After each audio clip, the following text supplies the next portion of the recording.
We are rolling. All right.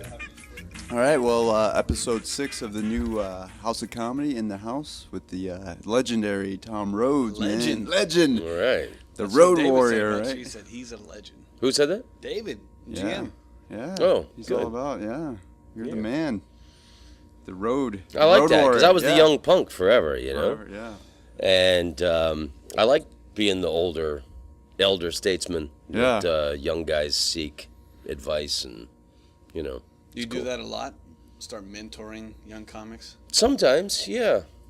Yeah, if it's the right guy, you know, and his heart is pure. Yeah, why not? You have to. Yeah. Give Because back. a lot of people did it for me. Can you spot that, do you think? Like, you watch a guy... No, I mean, say even couple if a nights- guy's like shitty and his heart's in it, you know, everybody stinks when they start out. You just need a older veteran to tell you, you know, what not to do, things to concentrate on, you know. You should write from your story. I mean, whenever you start out, everybody's like, you do any kind of joke that works. That's why most guys, when they start out, they do just dirty stuff, because the dirty stuff works everywhere. Yeah. And especially on some open mic night. Shock. But, to write the story of who you are as a person. But most people don't have your story figured out until you're in your 30s and 40s mostly. Mm-hmm. But, write about things that are indicative of who you are as a person, as opposed to just scattershot jokes about anything. But, I mean, I didn't do that. I didn't write a joke that was indicative of my personality until, I was in my late 20s probably. Yeah. Well, because you started early. Started when I was 17. Yeah. So what kind of jokes were you starting with?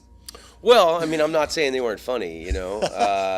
My jokes were all about. I mean, I was in high school and I had a fake ID and I was in this adult nightclub world. And all my jokes were like about trying to get laid on dates in my dad's Chrysler LeBaron. My big closer when I was 17 was I was on a date with this girl and we're parked at the end of the night in my dad's Chrysler LeBaron and we're making out and I made the big move. I unbuttoned her button on her pants and she grabs my wrist and she pushes it away and she says, "If I do anything with you, what's it gonna mean?" And I said, "Well, for you, a ride home." Yeah. But I mean, it's sexist and demeaning. funny. But I mean, and Yeah. you're 17, you're getting a laugh in an adult nightclub world, and you're not supposed to be in there. Right. And I think a lot of the comedians, the people that ran it, they enjoyed the novelty of having a 17-year-old around. I think a lot of them, wished that they had started that young. Yeah. So they wanted me to succeed. So when I see a young guy and, his heart's in it, I want him to succeed. Mm-hmm. You got to pass the Excalibur sword on, Well, what do you do specifically to help? I mean, you just pull them off the side, say, "Hey, man, work on these jokes or develop this idea." I mean, what exactly? There's a young Muslim comedian in Belgium who I worked with, and the guy's just starting out. Mm-hmm. And he's got issues with being discriminated against. A lot of Muslims are discriminated against in Europe, and I told him, anger's a good thing. You got to write about how you feel. So just not giving up is a big victory in comedy. But I mean, God, it's not just him. I mean, young kid in Illinois I worked with. A lot of guys I work with. I mean, that's a cool thing. I mean, it's like, guy could be Jewish, guy could be Muslim, black woman in Cleveland. And that's the thing that I always loved about comedy is, it doesn't matter if you're rich or you're poor, you're black or you're white, you're gay or you're straight. The only thing that matters is if you're funny. Mm-hmm. You can't buy it, you have to earn it. And to get good as a comedian, you got to put in the hours. It's that Malcolm Gladwell 10,000 hours thing. Yeah. And I mean, to be good at anything, you want to be the best transmission repairman in the world. You got to study the masters. Mm-hmm. Got to study the best transmission repairman. You got to be, looking at it from every angle and watching everybody and seeing what they're doing. I've always learned a lot of comedians, when they get seasoned, they don't go to open mic nights anymore. I love going to open mic nights. Number one, you see what not to do. You see what's hack. Yeah. You see what's easy premises, and you stay away from it. Mm-hmm. You know. Well, where'd you start then? I mean, you were in Florida, right?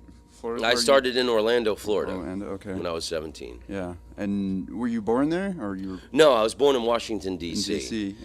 And it's a lovable story that I've told 9 million times, and I'll tell it again. Yeah. My father is the reason I'm a stand-up comedian. Yeah. My dad was hilarious. My dad had a real gallows, dark survivor sense of humor. My father had been a helicopter pilot in Vietnam, and he was shot down, and everybody died except for him and his co-pilot, who he dragged across a field to safety. He got like 5 medals for it. And my dad always had this really twisted sense of humor, and I think that, really exacerbated it. And he loved comedy. He had comedy albums, and comedy was really revered in our household. And my dad loved Pryor, was his favorite. Yeah. And, so I grew up with comedy albums in the house. Pryor, Cosby, Bob Newhart, Jonathan Winters, and my uncle, we lived in Washington, D.C., and my uncle did open mic nights in Washington, D.C. in 1978, and I was 11 years old. I was just in Washington, D.C. 2 weeks ago, and the guy that ran the club came and saw me, and he remembered the story, and he's seen it pop up in interviews of mine. The place was called L. Brookman's, and my dad took me to see this open mic night. And the stage was next to the entrance door. And I was 11 years old, and I was wearing a Washington Redskins jacket. And the comedian on stage pulled me on stage, and he interviewed me like I was the coach of the Redskins. And I was only 11, and I was bashful and only gave one word, dopey 11-year-old kid answers, no, yes, Whatever. But I'll never forget standing on that stage and seeing all those happy people and all their teeth in their mouth with their heads thrown back in laughter. And that moment changed my life. From that moment onward, I no longer wanted to be a Major League Baseball player. The only thing I wanted to do was be a stand-up comedian. So from 12 onwards, I would highlight the TV guides when there'd be a comedian on Carson or Letterman, and I'd stay up late and watch them. Always loved watching HBO comedy specials with my dad and talking about, the mechanics of comedy. And when I started when I was 17, I actually thought I was late getting into the game. And I had already, at high school, I grew up in a small town called Oviedo, Florida, which is like 18 miles outside of Orlando. And it was a small high school. Everybody knew I wanted to be a comedian. So I got to do everything. They let me host the morning and afternoon announcements when I was in 11th grade and 12th grade. I hosted all the pep rallies and the talent shows. So by the time I did my first open mic night, I had a little seasoning for being on stage. I was still nervous, because it's adults. It wasn't like my high school peers, Were you considered the class clown always, or was it I tried to be. Yeah. I mean, it wasn't, but I think I tried to make high school entertaining. Like the pep rallies, I would do different themes. I remember Ghostbusters. I graduated in 1985, so, we did I did a Ghostbusters theme one time. I did a Indiana Rhodes instead of Indiana Jones, 17. Yeah. Well, there's a story about you on your website, actually, about a teacher kind of nurturing that talent in you, right? He would let you speak in class. Yeah, Mr. Martin. God bless him. Yeah, I wanted to know the significance of that teacher, and if you think that maybe altered the trajectory of your life, or no, you were always going to be a comedian. Well, there were definitely people that were like, comedian, you can't be a comedian. That's, it's like being an astronaut. 12 people in the world get to do that. There were people that were not encouraging, and there were people that, teachers that were threatened or I don't know what. Maybe they didn't like me. But I had the reputation as someone that spoke out in class. So there were certain teachers that when the school year started, even before I got in trouble, they would make me sit in the front desk, in front of the teacher's desk. Like I'm already punished before I did anything. Yeah. And Mr. Martin, my speech and drama teacher, guy was beautiful. He was kind of effeminate African-American gentleman. I don't know if he was gay. I'm only guessing. I want him to be gay for the strength of the story, but that's kind of irrelevant. The guy was really into theater and Shakespeare and performance. So he saw in me that I wanted to be a comedian, and he did the tactical, brilliant maneuver of he would give me, there was a little, in the speech class, there was a little stage in the center of the class. And, everybody had to write speeches about different topics and get up. So he would give me the first 5 minutes of every class to do a little comedy routine. Really? So on top of my speech assignments, I was working on jokes for my 5 minutes. Nice. And the guy was really a beautiful man, and he saw something in me, and he gave me this opportunity, and it really pushed me to write jokes.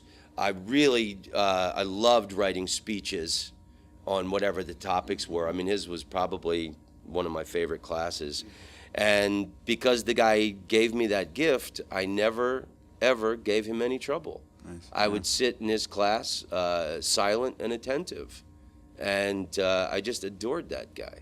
Did you do any? Mintrell Martin. Did you do any theater? I mean, I did. Well, it's funny because I've been working on a documentary for years, and actually maybe 10, 15 years ago, I went back and interviewed him. He's since retired. But, because I had the sitcom, I had never acted a day in my life. And he said when I interviewed him that, had he known that I would have my own sitcom, he'd have given me more acting opportunities to practice. that. But Backhanded compliment. there was an Agatha Christie play that our school put on, and I played a dead guy. There's I don't know what the play was, but there's they walk in, Mr. Whoever's dead. Yeah. And I played Mr. Whoever the dead guy. And so I had to sit in a chair in the center of the stage and pretend I was dead the whole time. So it was kind of fucked up because the guy did really do me a tremendous favor, but I was going for the laugh. Yeah. Halfway through the play, I just sat up and I pulled out a bag of cookies, and I was eating the cookies, and my eyes are open, and I'm clearly not dead. And so the dialogue, everybody else is going, "Oh, it's a shame he's dead," and I'm, very silently, Charlie Chaplin shrugging, Yeah. "Who's dead?" Can't Yeah. help it, man. But that was a snicker chortle fest in the auditorium that night. So then from high school, then where to San Fran, right? That's when you made the move? No, God, I made a lot of connections with guys that came through the club. Which club was that? It was Orlando, and it was called the Funny Farm when I started. Farm. Is it still around? Well, it then became the Something Copa else. Banana, okay. and then it was gone bought, and it was changed to Bonkers. The actual room that it was in no longer exists, but Bonkers is still there.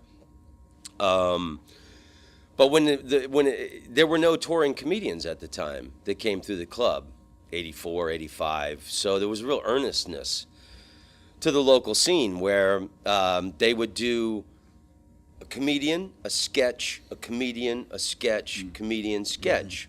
So they would do Monday rehearsals, and everybody was encouraged to bring in a sketch, and everybody acted in the sketches and stuff. So that was also cool. I mean, we didn't know any better. Mm-hmm. So now it's sketch is huge, and we were we would do commercial parodies. I remember a character that I wrote. Boy George was huge, so I did Boy Tom, and I had I took a twister board tarp, and I stapled it and made a little dress out of it, and I came out and did this Boy Tom thing. But I mean, it was cool to think on different levels other than just joke writing, Right.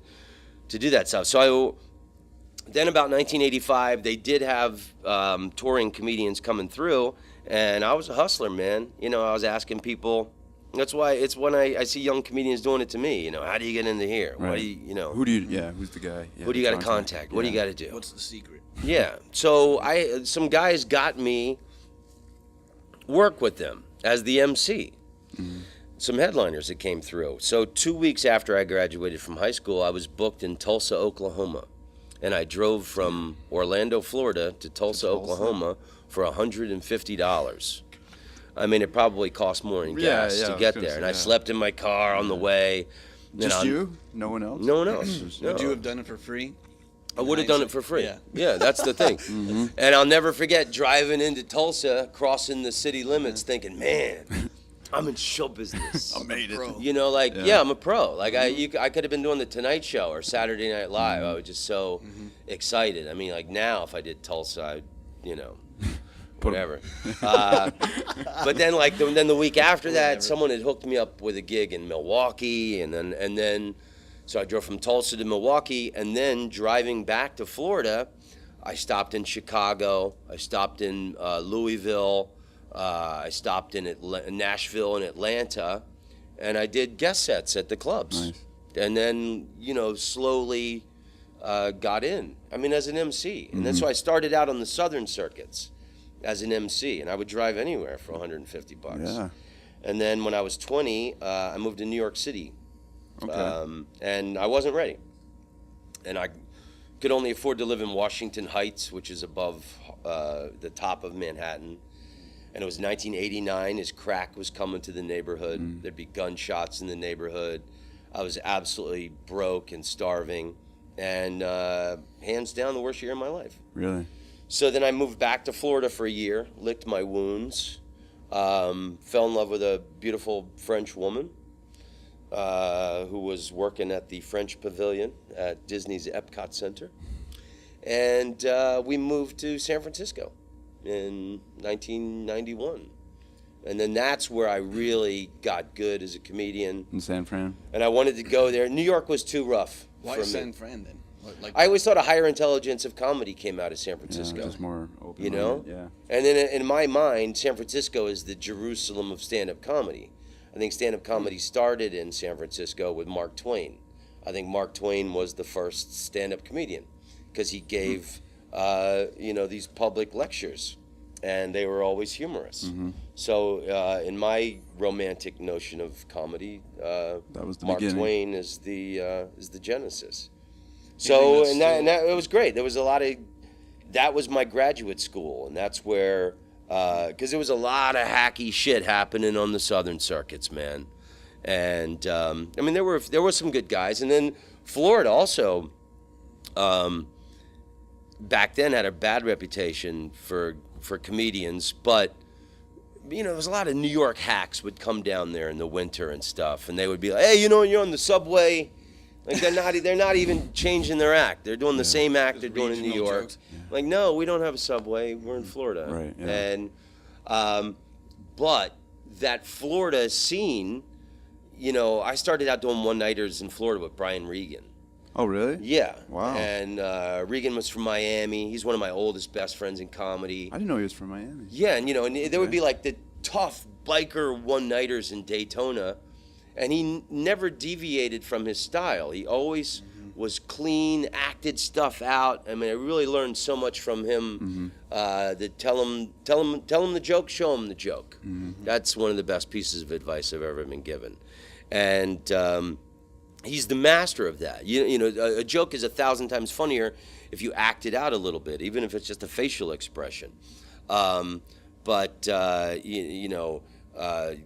Carrot Top, Larry the Cable Guy, Dan Whitney, Jim Brewer was in Tampa, Ron Bennington was in Clearwater. He had this club there. He's on Sirius XM. He's one of the funniest guys ever. And he was the first comedian I ever saw talking about things that mattered, Kinnison came out a few years after that. But there's certainly Todd Berry was in Fort Lauderdale. And then Billy Gardell came out of Orlando. What's his name? from Saturday Night Live did all the impressions. Daryl Hammond. Oh, okay, yeah. So, like, I think a remarkable amount of talent came out of Florida. Did you, during that period, is that when you ran into Hicks and all that? Yeah, I worked with Bill, and that in like '85, that club in Orlando started bringing You in MC'd? touring acts. Yeah, and I was the MC. Oh, wow. And it was funny because he had this reputation as this brilliant comedian, but he was drunk, and he would always. Was that during his real dark He had time? just cleaned up. Oh, okay. And so he was this brilliant comedian who would burn his bridges by getting fucked up and pissing people off. And so he had just cleaned up. And then it was always the tradition back then where the headliner after the show would go eat at Denny's with all the local comedians. Yeah. In Orlando, on Lee Road, we had this place called Skeeter's, home of the Big Biscuit. And it was fucking horrendous, man. There were these big buttermilk biscuits with this white gravy sausage Skeeter's sauce all over it. And, and that was like the thing. Yeah, that was the thing you did. Like our local thing. And that place no longer exists. But it's funny just think of one of the most brilliant comedians who's ever Eating there, existed yeah, sitting hanging out there there. with this big Skeeter biscuit in front of him. And everybody's asking him questions. Yeah. And then I learned a lot from Bill Hicks in that he loved comedy above everything. And he really was a class act with the young comedians. He was patient, answered their questions. So, like, I think that's probably why I've always, Taking that role. had some class and, tried to nurture guys instead of, you see a lot of people that are like, yeah, fuck off, get away from me, Right, and they're yeah. stuck up. But Bill, was never like that. And then so when I moved to New York when I was 20, he was living there and he was starting to do Letterman's. So he was like the coolest comedian in New York. Mm-hmm. And I'm this green kid fresh off the turnip truck, and a lot of these douchey New York comedians wouldn't give me the time of day. You have to go hang out at the bar and be seen. I remember Catch a Rising Star in these places, and I'd be there, and I'm getting no stage time. Nobody's talking to me. I'm just, couldn't be lonelier and more poor. Mm-hmm. Worried about subway fare to get there and Yeah. get home. And Bill Hicks would walk in, and he'd see me at the end of the bar and walk past all these dudes. Go, hey, Tom, how's it awesome. going? That's so cool, yeah. And come straight to me. And I mean, that meant more to me than a steak dinner at the time. Yeah. And the fact that he was always like encouraging, asking me how things, and the fact that he remembered me. Yeah. And then when I moved to San Francisco, in the early 90s, he was starting to be big in England. In England, yeah.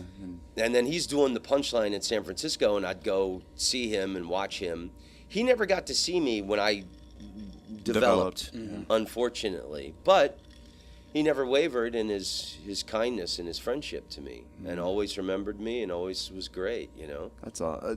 Do you feel like, it seems like a lot of guys had that kind of burden over them once he passed of his influence was obviously in a lot of comics. And do you feel like you had that burden on you for a little while? Like to not necessarily. Maybe. I think I was trying to save the world in every joke. Everybody had that, any joke that wasn't like solving a world crisis. Right. But I think that's a good problem to have. Yeah. I've always, I think because my family's from Washington, D.C., my father was a huge news junkie. We always, watched the evening news, 60 Minutes. He read the newspaper every day. So I've always been a devourer of world events and stuff. Mm-hmm. So I think it was kind of a natural instinct, but definitely, would have probably helped to be more silly. Yeah. Do you feel that way now, though? There's a need to be, or an obligation to be... No, and I always opinionated? remember a thing that Bill said. He said, I want to write less jokes. I want less jokes, more me. And so I've done a lot of stories, things that took me years to tell, things that have happened to me. And I talk to people after the shows, and the real stories might not be as funny as some hard-hitting jokes, but like the real stories are what people remember the Gravitate towards. most. Well, it's got to be a fine line of being just the crazy guy or just the guy up there ranting compared to like entertaining, right? Well, nobody wants to be reminded of how shitty the human world race is. is. Yeah, exactly. You have to remember that. Right. And you know, if somebody's up there preaching, you know, the number one rule is if it ain't funny, cut it out of your act. Yeah. And I always thought, why be limited to one style? You know, I've got a barrage of strong one-liners. I got stories. You know, I got silly stuff. I got some, you know, tragic stuff. You know, guys that just do jokes or just do stories. You know, that's cool for them. But I always thought, you know, why not have every kind of Mix it in. ammunition? In Yeah, your of course. quiver? It's necessary, though, for the comics to be opinionated and to espouse that to the audience. Well, that's the thing. You have to find out your opinion on everything. It's like being the Question emperor yourself, of your own kingdom. You have to find out how you feel about everything. You know, like I wanted to write some stuff about the Charlie Hebdo attacks because I'm a Francophile. First love of my life was from Paris. I love Paris, so I was really angered by that. But all the jokes I wrote about it were very angry. So you know, they haven't really Developed. popped up. I mean, you know, some byproduct jokes of it, but yeah, you have to find out your opinion on everything. Yeah. Well, so then what happened after San Fran? How long were you there? I lived in San Francisco for 6 years? 6. And then I got hot in San Francisco. I grew my hair long. It was funny in the late 80s, every comedian wanted to be Jerry Seinfeld. Everybody wanted to have their own sitcom. So there was a lot of like clean-cut comedians, and they had their little blazer jackets that they'd roll up the sleeve with thin tie.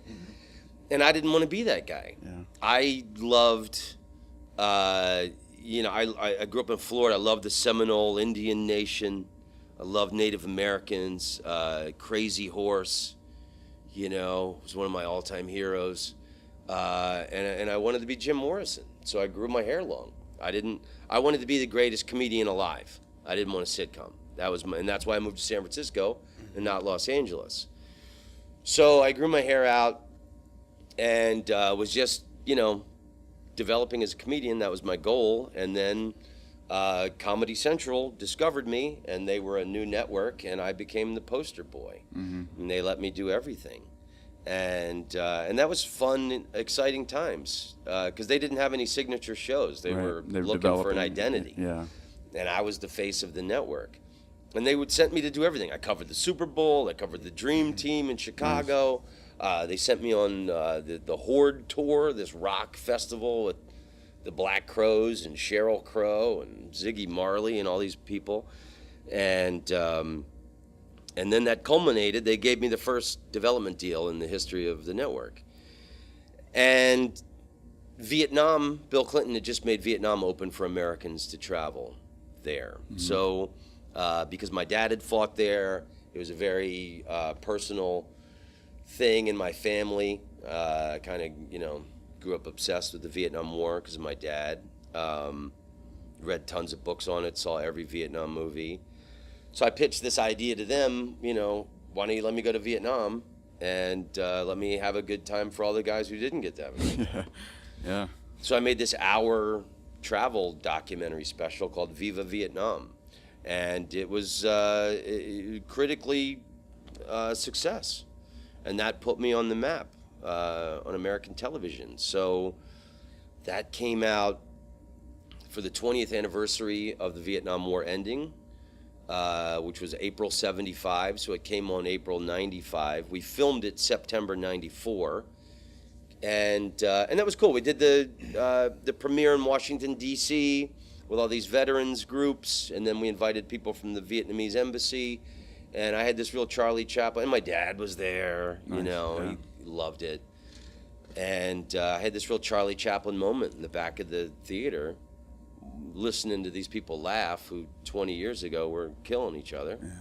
And now that I'm older, I see how 20 years ago wasn't that long ago. Fuck, at the blink of an But eye. in 95, like you think about, well, you know, I'm younger. I'm like, wow, that was a long time ago, man. Yeah. But like now, Jesus, 20 years ago was not a long time ago. Yeah. I think 1995. Yeah. So then July 95, I did the Montreal Comedy Festival, and I was discovered by NBC, and they threw a bunch of money at me to give me a development deal to come up with my own sitcom. Did you do a lot of traveling before the Vietnam thing? That experience? No. No? So was that kind of what gave you the buzz? I had gone to Korea once in 1988 for some girl that I was dating, and Always. it's always a girl, man. It's It's always love or God, comedy. man. That's the only reason to travel anywhere. Yeah. And then I'd been to Canada, but no, I hadn't. But other than that, no, and I didn't know what to expect. You know, there are landmines still everywhere. I'm gonna blow up. So it was a man. little nervous. You know, it was a communist country. There was no computers back then. We had to have a communist official with us the whole time to make sure we weren't filming poverty or anything unflattering of the country. But I went there a few years ago. It's a great I went there place. last year. I went Really? back for the first time. Since that. Yeah, first time in 20 years since I Yeah. had been back. What'd And you think? Hanoi was my favorite. Hanoi, yeah. And Hanoi is pretty much the same as it was when I was there. It's really a quaint, charming place. And they got a comedy room there. I met That's so Really? awesome.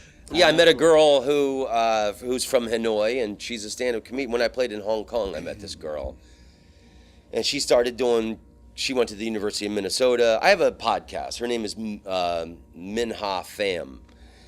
And then I've been trying to make this, my dream show is I want to do a comedy travel show.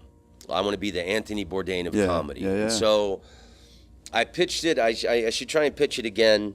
Great idea. But, and especially now, there's comedies worldwide. Yeah. It's all over Asia. Yeah.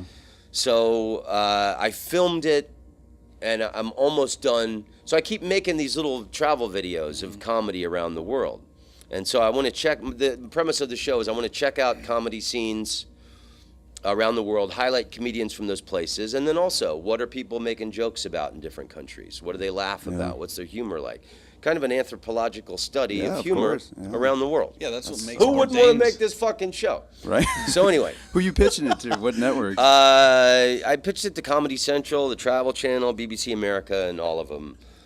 Nothing yet. They didn't No commit buzz? to it. Okay. But I'm almost done with the Vietnam video.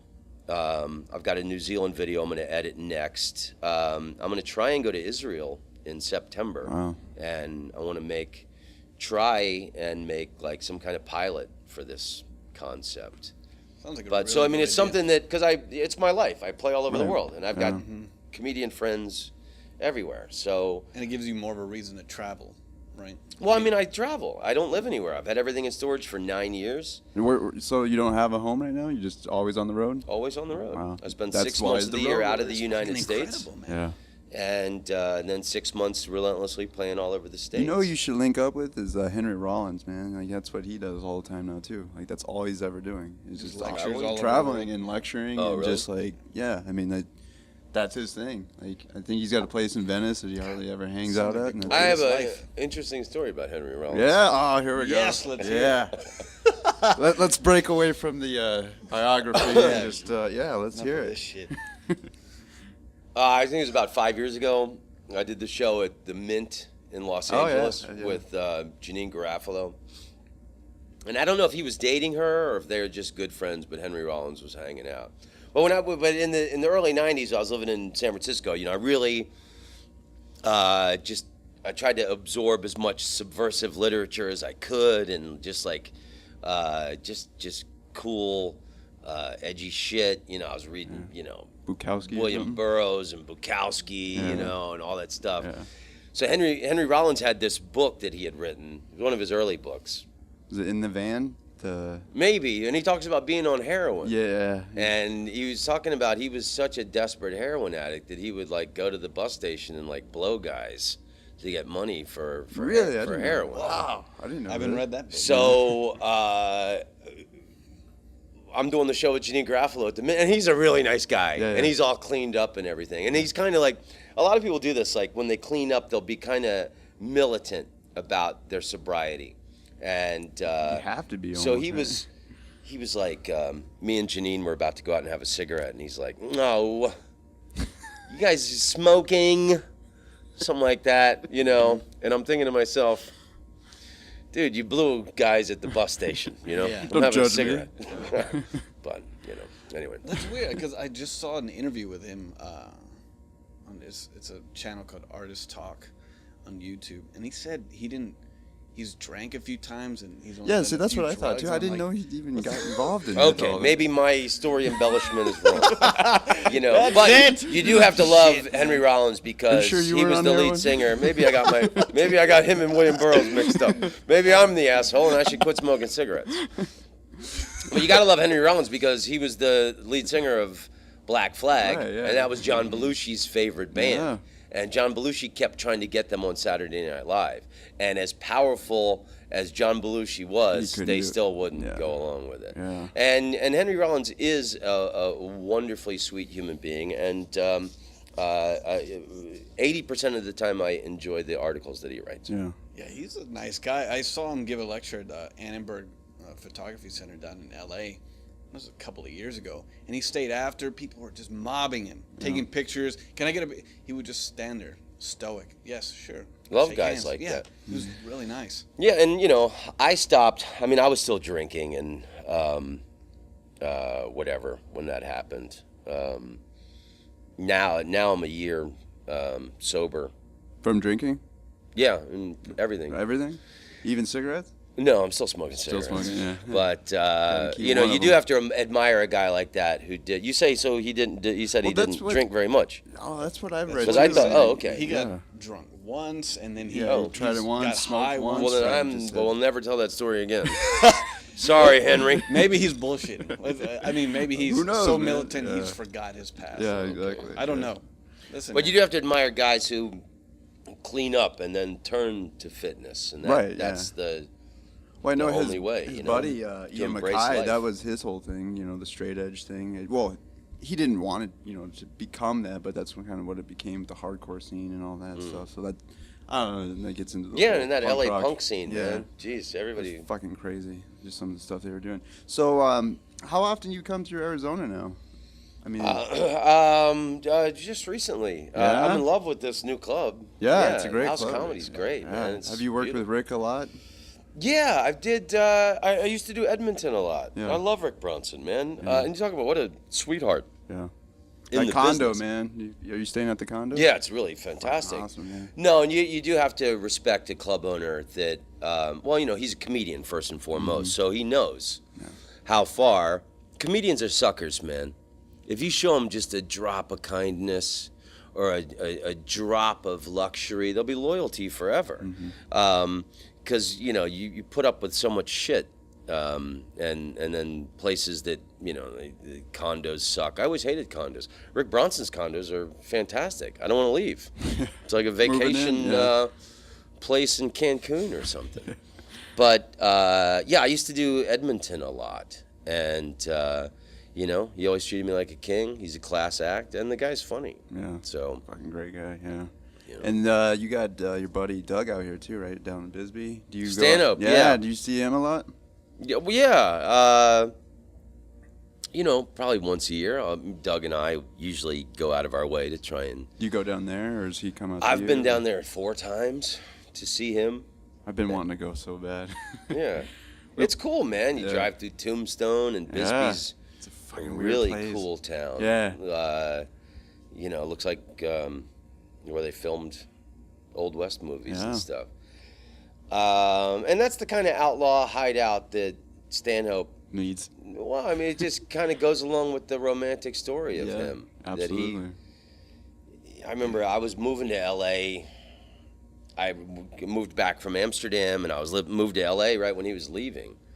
And I think it's kind of cool that he left L.A. And then, you know, the guy's been a complete genius with building his own following online because a lot of clubs, you know, stopped working him, you know, because he'd be too edgy or he'd do something. And, you know, some comedians, lesser comedians, could be destroyed by that. And Doug turned it into the new paradigm that every comedian should be doing. Working with, Do yeah. you find that helps you to maybe not be centered in one area and get consumed by the atmosphere of, say, L.A. or New York. You keep moving. Well, like now when I go to LA, I enjoy it. I don't live there. Yeah. I'm not paying rent there, Right. you know. You're not going through all the bullshit of it. You know, you see guys that move to LA and they lose the sparkle in their eye Yeah, it's kind of what I mean. after a little while. Like the Stanhopes coming out here. There's also a guy, Maynard Keenan from Tool, lives up in Jerome.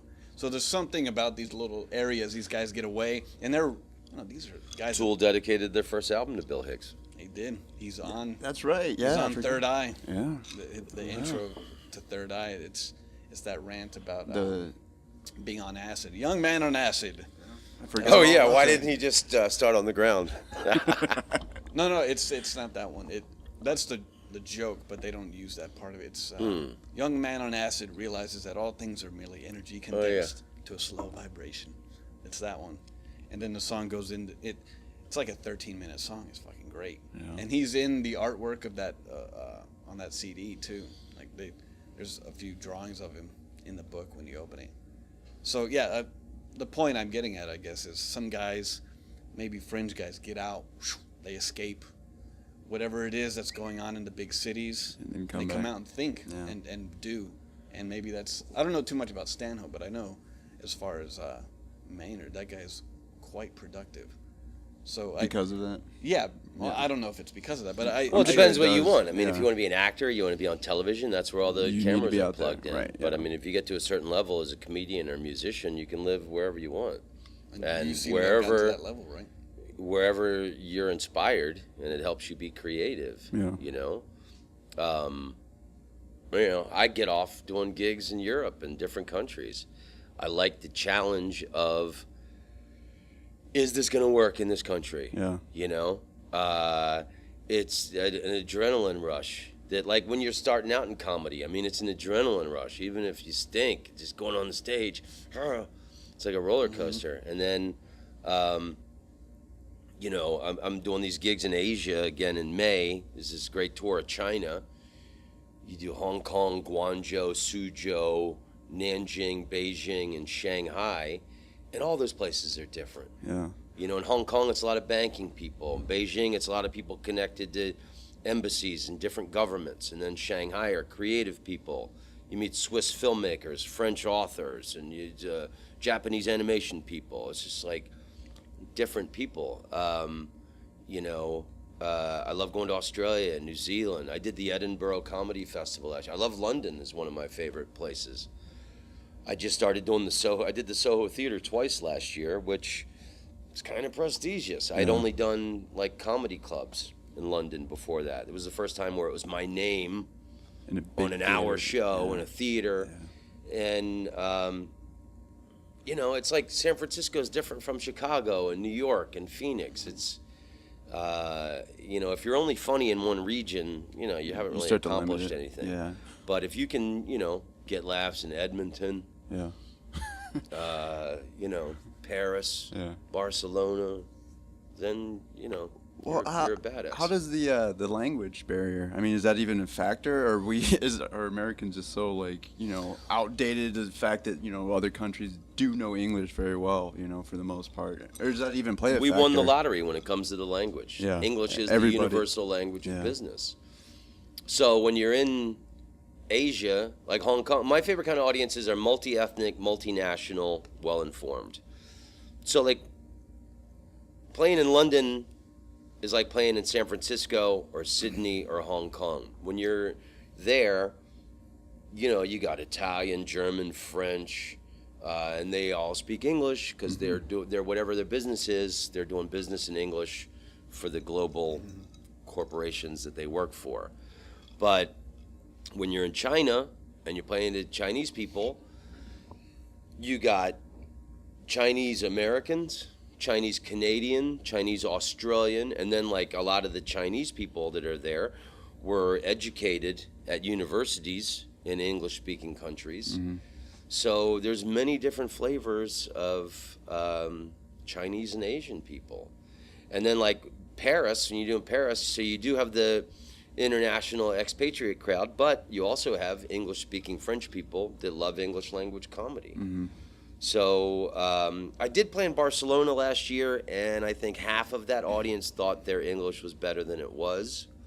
But rarely do you run into that. Yeah. Usually it's people that they're into comedy, man. Yeah. You know. So that doesn't even play a Hey, factor. man. Yeah, that's awesome. Love your podcast. Like, I'm in London and Hong that's Kong, so awesome, and it's like man. people like, Yeah. wow, I love your podcast. It's gotta Really? be weird. Yeah.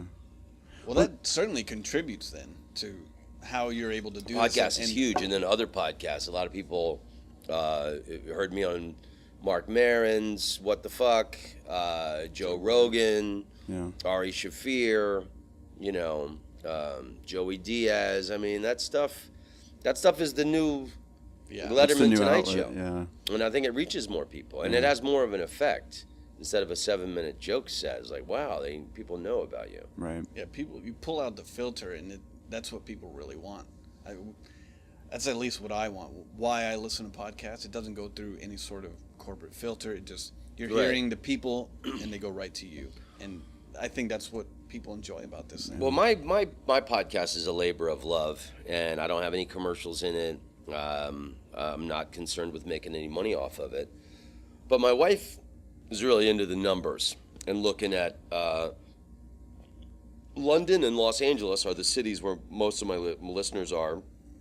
And then it's United States, England, Canada, Australia, Holland are my top listeners. But then, like, you can really break down on Libsyn and SoundCloud and see where your listeners are, and it's like, 800 downloads in Israel, 300 downloads in Peru. People, what? That's so crazy, people in yeah. Israel and Peru Yeah, are of listening all to my yeah. podcast? Peru. That's amazing. Yeah. And for the very first time, this club in Cincinnati, I'm booking a date for later this year, and the club owner asked me, what are your podcast numbers for the greater Cincinnati area? Huh. Wow. So What a that's weird I've never that's had anybody becoming- ask me that. Yeah. So I mean, like, that's the future. Yeah. Yeah, I Where are your definitely numbers? believe that. Yeah, I could see that. Not what television shows have you done that we can promote. Yeah. Although I've done At Midnight 3 times in the last year. I did David Tell's Comedy Underground. Tell always was great to me. I've got an hour special on Netflix, but the power of the podcast Because is you're amazing. sanctioned by other comics, and that's how I first heard of you. I think it was on the Rogan podcast, Yeah. and that's Yeah. how everyone hears about everyone else, as far as the people listening to the podcast. But there's no better way to get out to people, because I don't watch fucking Letterman or any of those things. Yeah. And I wouldn't, because I have to be in front of the TV at a certain time, and I don't even have cable. So Yeah. how I get my information now is this, and I think you're right. This is the way things are going to be. And do you feel that you've got in on the ground floor of this thing, maybe? Kind of. I mean, like, I think if you look at my podcast numbers, it looks like I started in 2011. But actually, my podcast started in like 2009. The guy who first gave me the microphone, who was helping me, who was editing it, and the guy who suggested I do it, I started doing my podcast in 2009. And then he stopped returning phone calls and emails. And I couldn't get on. I was like, what the fuck? Yeah. And it turned out that he got arrested and he was put in prison for 6 shit. months. Hey. So I had to get a new guy after that. Yeah. And then so I had to take down, and I don't forget what system he had them all posted on, but so I had to take all the podcast episodes down and then repost them. So it looks like I Revamp the whole started in thing. 2011. I Yeah. reposted them in 2011. Wow. So you learned how to do all this. But yeah, I mean, it was Maron. You have to thank Mark Maron for popularizing the medium, Yeah. and the guy who, I think Maron had been doing it for like 6 months, and this guy goes, "Hey man, you travel around the world. I think you got a be interesting. fresh, unique angle of you can talk to people around the world," and that's the compliment that I've gotten from people. They say a lot of the LA podcasts are incestuous, and they have the same guests on it, and and I'm talking to people all over the world, Right. and a lot of comedians people have never heard of. Yeah. Well, that's why I think the show sounds like an awesome idea, man. I'm surprised it hasn't been picked up yet. You know, is that kind of the future for you right now? Is that show? I mean, that's what I'd like to do. Yeah, maybe that's yourself. where my heart is. That's Yeah. my dream show. And is the podcast going to kind of go with that? The podcast is an extension of that idea. Yeah. I mean, the podcast is me talking to comedians in my travels all over the world. So, and then I've had some real good kind of guerrilla journalism episodes where when I was in New Zealand, I got to interview Kim.com. He's on the FBI most wanted list. I've seen a thing on Vice with him. He's fucking holed up in a palace. He's got a palace in New Zealand. He can't leave New Zealand. Yeah. And I did my interview with him about 6 months before Vice got there. Oh, really? Yeah, and I like Vice, but that guy that went there, it was kind of like a fanboy. Oh my God, you got a giraffe! Oh yeah, it was bad. Oh my God, look at your fish tank! He was washing his balls the whole time. It was weird. Where I went there and hey man, so why do you feel like you're being persecuted by the American government? He really lays it out and stuff. And then in December, Steve Wozniak came to my show in Lake Tahoe. So I was in San Francisco in January, and I got to have Steve Wozniak on the show. So it's also, aside from comedians, I've gotten to do some real cool episodes. Kim.com loves comedy. Yeah. Steve Wozniak loves comedy. There's a lot of people, Well, I think you could do that. I mean, listen, what do I know about what you can do? But it seems like you can do that yourself. You just maybe get a guy that has camera or has the equipment, the ability, hire him, he goes with you. You're already traveling, right? You can almost, again, what do I know, but make the thing yourself. Yeah. Well, my wife is a photographer, and she's got, Canon 5D, and so I've got a badass Canon camera. We filmed a lot of interviews ourselves and stuff, but like what you're talking about is what I'm planning to do for Israel. I'm going to hire a crew. That'll be the pilot. Director friend and a camera guy who's not afraid to maybe get his head cut off by ISIS. We all knew it. We were still stone-faced. It's coming. It's fucking a real coming, thing. man. I just went to those orange robes, like, fuck. See me at the desk reading the statement with the hooded guy. I don't think anybody would fucking take it He serious. was trying to make a pilot that would benefit humanity, and look where he ended Fuck up. him. Yeah. So I just out of curiosity, backtracking a little bit, the sobriety thing. I mean, how's that been for you? I mean, Best thing that ever happened. Yeah. Yeah. Has it really? Yeah, absolutely. I was at Helium for New Year's Eve, one of the best clubs in America. Not this New Year's Eve, the one before. Mm-hmm. And New Year's Eve was on Wednesday. And so the way the week was booked, they had me stay to do the weekend.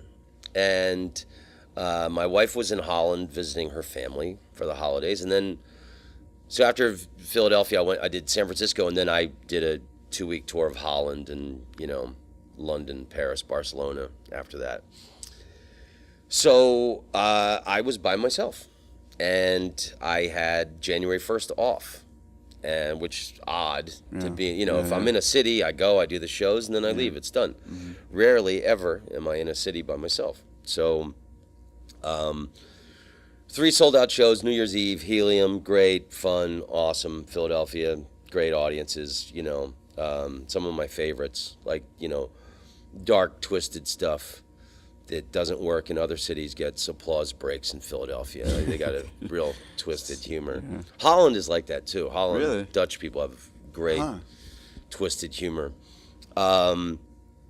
So I went to I've been working on a book for the last couple of years about my life as a comedian, all my best stories, getting maced in Paris, almost drowning in Thailand, my sitcom, the late night talk show in Amsterdam.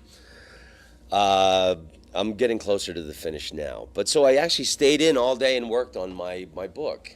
And then I thought, hey, I've earned it. I'm going to go out and have a couple beers. Got something to eat. And then I went to some little bar. And the Fiesta Bowl was starting. Here's your Phoenix connection. Yeah. And I don't give 2 shits about college sports. Yeah. And I don't care about bowl games. But UCF was in the Fiesta Bowl. Yeah. And my brother went to UCF. He has season tickets, and UCF was in the bowl game. And I knew my brother was in Phoenix at this game. On top of that, this kid, the quarterback of UCF, went to my high school, Blake Bortles. And I thought, what the fuck? There you go. I'll watch the Fiesta Bowl. Yeah, this is getting good. And it was a great game. Phenomenal. Mm-hmm. And UCF won. And I had 10 pints of Sierra Nevada. And the game ended. Jesus, man. Normal evening. Game ended. I'm texting my brother, great game. Love you, bro. And I just blacked out. And I fell like a tree off this stool. And my head hit the ground, tile floor. And once my head hit the ground, I was wide awake. And some guy lifts me up, and I'm looking down, and there's just blood everywhere. See the scar? Yeah, that's the battle wound, huh? And he goes, we gotta call an ambulance. And I said, fuck that. I don't have health insurance. Don't you dare call an ambulance. Yeah. And he goes, you gotta get to a hospital. And I'm like, how far is the nearest hospital? He goes, 2 blocks. I go, 2 blocks, and you were gonna call an ambulance? It's like 15 grand. Fuck that, yeah. So I got a wad of napkins from the bartender, and I walked to the bar, and I got 6 stitches, cost $4,000. That's the fucked upness of the American healthcare system. That I had an emergency root canal in London a few years ago. It cost $125. Yeah. Wow. Yeah. In America, that would cost $2 grand. Right. 6 stitches should not cost $4,000, whether you have insurance or not.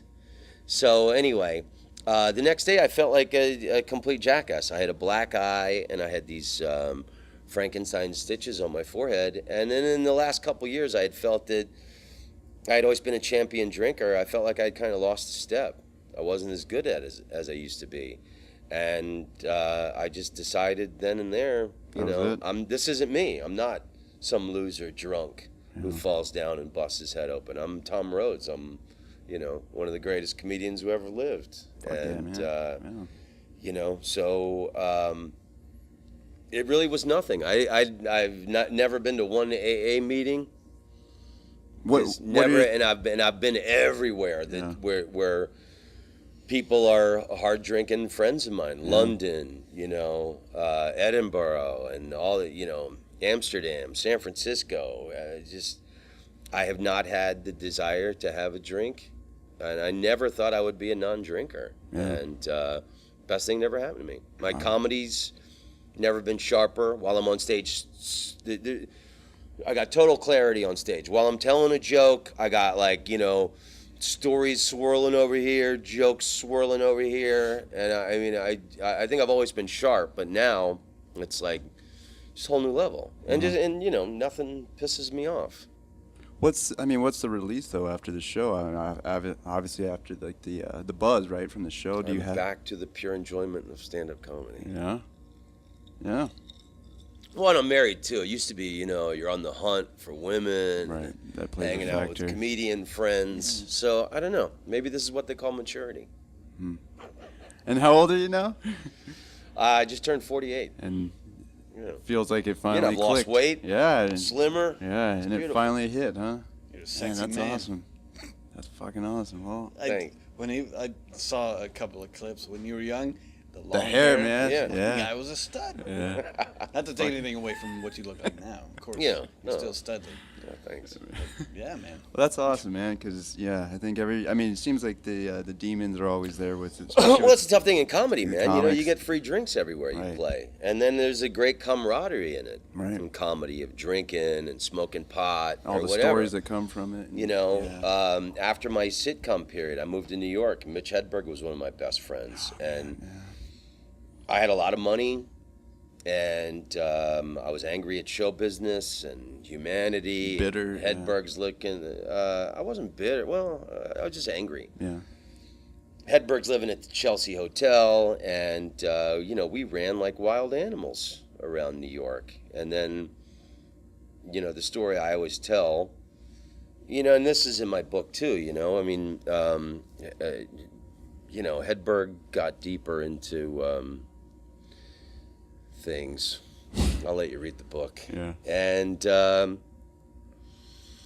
I started playing in London and I looked at my sitcom money as my NBC artist grant. So I started investing trips over to London, and Greg Proops and Rich Hall, great friends of mine, were over there, and they thought that I would do good, and they helped me get in with the clubs, and then that led to gigs around Europe. And so I fell in love with a Dutch girl in Amsterdam, and then I ended up moving to Amsterdam because I had like a lot of work in Europe, and then the stuff in the States was still there. I could, I don't have to live in the States to still come back and do all the touring schedule that I was doing. And then the accurate statement that I always make is that I was partying so much when I lived in New York City, I actually moved to Amsterdam to bring it down a notch. Jeez. Which is really true. Yeah. Do you think there's something about that now? Like you mentioned sobriety and how it's helped with clarity. You think there's something about the discipline of removing things that don't need to be there? Well, I think that the times have changed in comedy. It used to be, drinking and all that. You see a lot of young comics now, man, and they're working on their ex. They're exercising, and they're drinking green vegetable beverages, When we talk to some of the other comics that come through, it seems like you guys have to operate at a higher level now. Yeah, well, because there's so many more avenues available. And that competition is really strong now. So, I mean, to be, I think 10, 15 years ago, you could get away with, being fucked up. Yeah. But now, you got young comics going to breeze right past you, Yeah. So, I don't know. I mean, it never hurts to put more effort into what you love to do, So I tell you, in my book that I've been working on, the last year, Not Drinking, has really helped me focus on it. And then also, I'm trying to come up with a new hour of material. I filmed my last hour special like 2 years ago. And then you see a lot of guys, Bill Burr's putting out a new special every 2 years. Louis C.K.'s putting a new one out every year, And like you were talking about not seeing, I don't watch television, I have Netflix. And you see, like, I just saw, wow, Ralphie May's got a new special coming on. You just see these, popping up. Guys coming up with new hour specials, and it's like, you need... Step it up. You need to, I mean, it's, it's not like 20 years ago where these road headliners could do the same act for 10 years. I mean, that shit doesn't work anymore. Yeah. So... It's survival of the fittest now, right? Right. You guys... Which is good, which that creates a better product. Weeds out the... Yeah, I think we're all grateful for that in a way, because we all get, like, I just watched the Bill Burr special, the black and white was fucking brilliant, man. Oh my God. Great. He's totally at the top of his power, just acting it out. Each joke is like a little movie. Yeah. He's doing different characters and talking, and it's beyond tell him the joke, show him the joke. Each joke in that special is a movie. Yeah. Yeah. So you feel motivated by these guys that they've increased their threshold, their speed, maybe to produce comedy, and so you feel motivated by them, maybe to even inspired. Write a new hour. I mean, it's like, when I watch a new Bill Burr special or somebody, I kind of get that same feeling as when I was a kid listening to my dad's comedy albums. I mean, it's like exciting and new, and like. You're cheering for the comedian, I remember when, Pryor's movies would come out. Wow, the guy was a comedian, and he could release a concert film in a movie theater. Mm-hmm. And I remember saying, wow, you're cheering for the guy. You want his new material to be great. You want this special to be better than the last one. I kind of have that same innocent kid feeling when I watch guys I respect and admire, who just happen to also be friends of mine, when they come out with new specials. It's not like I don't know. I think I've always been lucky that I've never been like the bitter, negative guy. That I'm a fan. I love comedy, and that's what helps fuel me. And that's what helps me raise my game and want to be even better, because you see, wow, these guys are fucking nailing it. Yeah, we've talked about that also, about that there's no real, like, saying I'm going to take my piece of the pie implies that there's a finite amount of the pie. Yeah. And it seems like, especially in comedy, Create your own. Yeah, there's you can create what you want, and there's no end to it. There's no there's too much pie made. We got to stop this shit.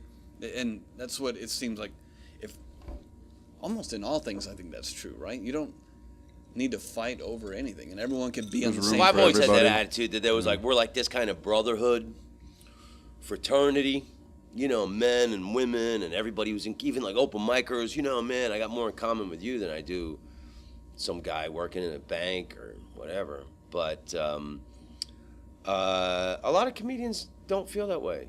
Really? There's a lot There's a threat. of guys who are petty little bitches in comedy. Well, There are some very big comedians right now, I won't mention their names, who are probably some of the rottenest human beings I've ever met in my life. And still that did not stop them from rising to the top. So, you know, I've always had this romantic brotherhood, you know. Yeah. But no, some people... would knife you in the back first chance. But that's got. their insecurities of their talents, though, right? I mean, same like for you know. But you can be a rotten person and work really hard and do very well. Yeah, that's true. You know, Yeah, it's yeah. not. Yeah. You know, I'm gonna pray and touch my talisman, and everything's gonna work out. No, you need to work hard. Right. Yeah. Well, that's the underlying truth with all things, I Right. suppose. Just the 10,000. The hard work has to be right. The 10,000 hours, you have to put in your time. Who you are outside of putting in that time is almost irrelevant, or maybe it certainly contributes to whether or not you find success. Right? got to, right? If you're a shithead, then Well, and then also to write material, you know, you need to be a part of the world. You don't write material by hiding from the world, and that's like any kind of art. You think know, so? you though? have I to, mean, you know, like. I almost admire guys who can live in one city because they're living a life. You know, they have relationships or whatever, jobs, things that they can draw experiences from. You know, a lot of times, I just did the Aspen Comedy Festival last weekend, and Christopher Titus blew me away.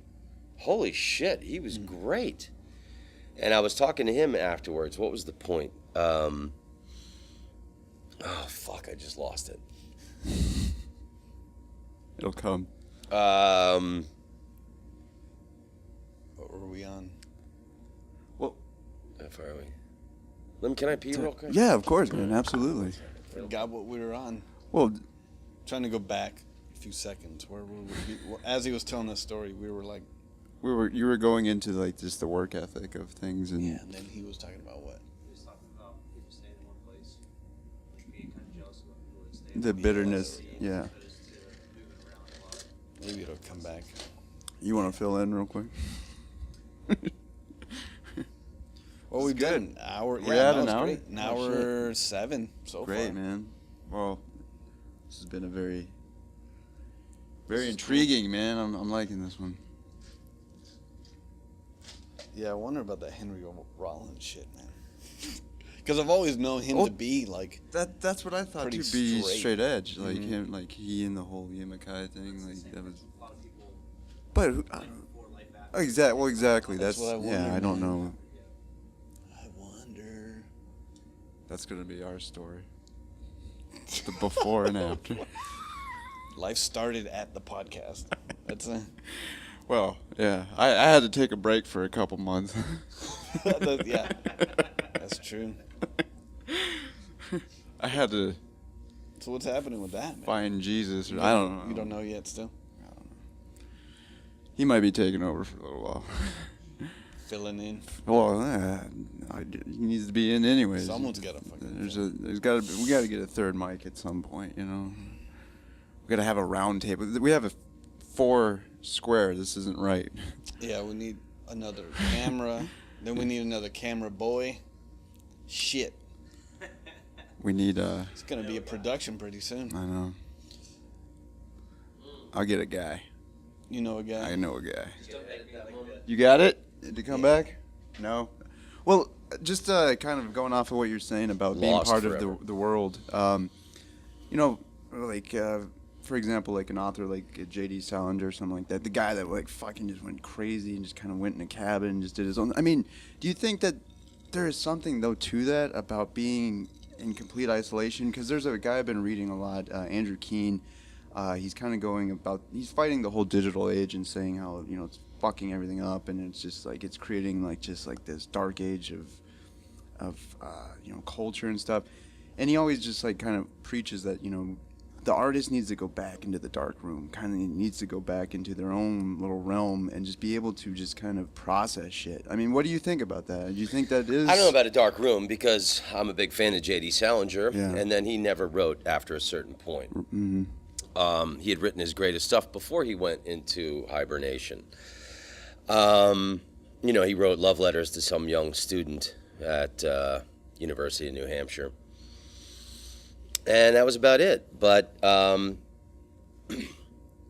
you do have to combat the urge to look at your phone and look at your computer when you first wake up in the morning. Because then your thoughts You're are already swirling in. around, and then boom, you're already taken out of it, and you're in other people's world, and it's just little digital snippets that are distractions. I love a thing Louis C.K. said, that he has two computers. One is not hooked up to the internet. So he wakes up, he turns on his computer. I mean, you don't have to write when you wake up. You write whenever you feel like it. Mm-hmm. But he has one computer that is just for writing. It's not hooked up to the internet, so he just focuses on that. One thing I've learned, because you got this fucking magical iPhone machine. Crazy. You know, and there's messages from people. And then, oh my God, how many notifications on Twitter? Who Look at all thought my about friends. me? Yeah. And then so you're sitting there, and then boom, the first hour of your day's shot, and you haven't thought about it. And then like, wow, and then I start reading news stories and everything. So for me, like with the book I've been working on, you know, like I stopped looking at the phone when I wake up. You just put it. You know, I have coffee, and, you know, I like to read in the morning. Whatever book I'm reading, I'll just, you know, read, 5-10 pages, and then, think about my own story, and then attack that before, I start looking at what the rest of the world is doing. So, I mean, I don't think being locked away like J.D. Is the Salinger or answer. the Keene guy that you're talking about, Yeah. I don't think that's the answer.